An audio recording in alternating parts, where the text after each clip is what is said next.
Imagine opening your eyes exactly 30,000 years ago. The first thing you feel is the biting cold. The smell of crushed pine needles and old ash fills your lungs. Beside you, 20 other people are breathing softly in the pitch black. You are not a primitive cartoon character swinging a club. You are a highly intelligent survivor with a brain completely identical to the one you have right now. As you step outside your shelter into the freezing mist, you face a reality we have completely forgotten. You do not have a job to go to, rent to pay, or a phone to check. Yet, every single move you make today is a matter of life and death. How did you actually survive these 24 hours? The answer isn't what you learned in history class. The sun breaches the horizon, and the camp slowly comes alive. There are no alarms here. Your body is perfectly synced with the natural sunlight, a biological rhythm scientists call the circadian clock. UCLA researchers who studied modern hunter-gatherer tribes found something that might surprise you. Our ancestors rarely woke up stressed. There was no chaotic morning rush. Instead, the day begins slowly, with the low murmur of voices and the crackle of a reignited fire. By the time the morning dew begins to evaporate, the camp splits up for the day. For decades, anthropologists told us a very simple story about this moment. Men went out to hunt,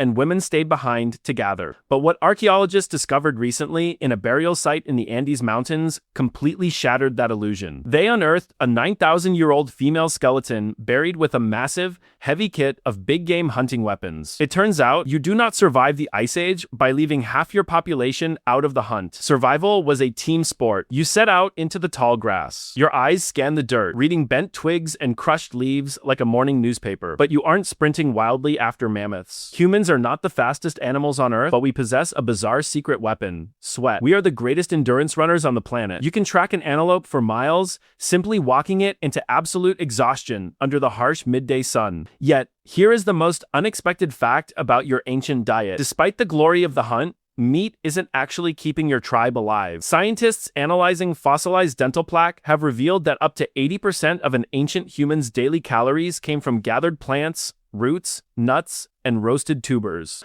While the trackers are away, the rest of the tribe is pulling a fortune of calories from the earth. And if you zoomed in closely on the camp dirt, you would notice something incredible about the children. Fossilized footprints found in the dark caves of France reveal that toddlers weren't hidden away or protected in a nursery. They were right beside the adults, playing in the mud, mimicking the toolmakers. Evolutionary biologists call this alloparenting. You don't just have two parents, you have 30. The entire tribe is raising you. But as the afternoon heat peaks, something happens that would absolutely shock a modern worker. Everyone stops. You drop your tools, find a patch of deep shade, and simply go to sleep. When anthropologist Richard Lee lived with the Ruhonzi tribe in the Kalahari during the 1960s, his findings turned modern society upside down. He calculated that these groups only worked for about 15 to 20 hours a week. The rest of their time was spent resting, playing music, and gossiping. We think of ancient life as an endless, brutal struggle for survival, but you actually had more free time than a modern corporate executive. However, rest didn't mean laziness.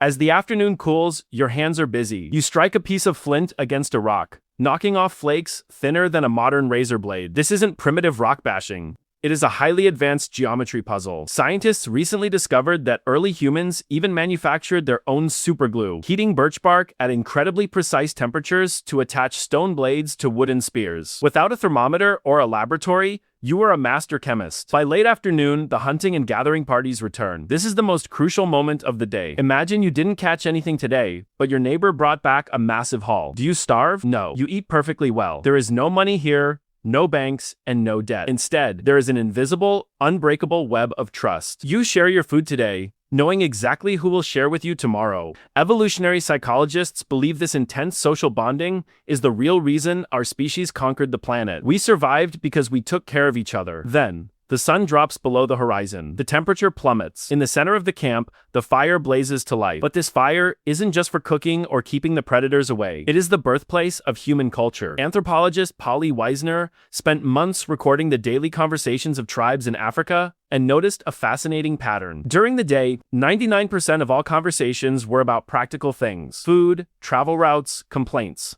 But the moment the stars came out and the fire was lit, everything changed. Around the flames, you aren't talking about routes or tracking anymore.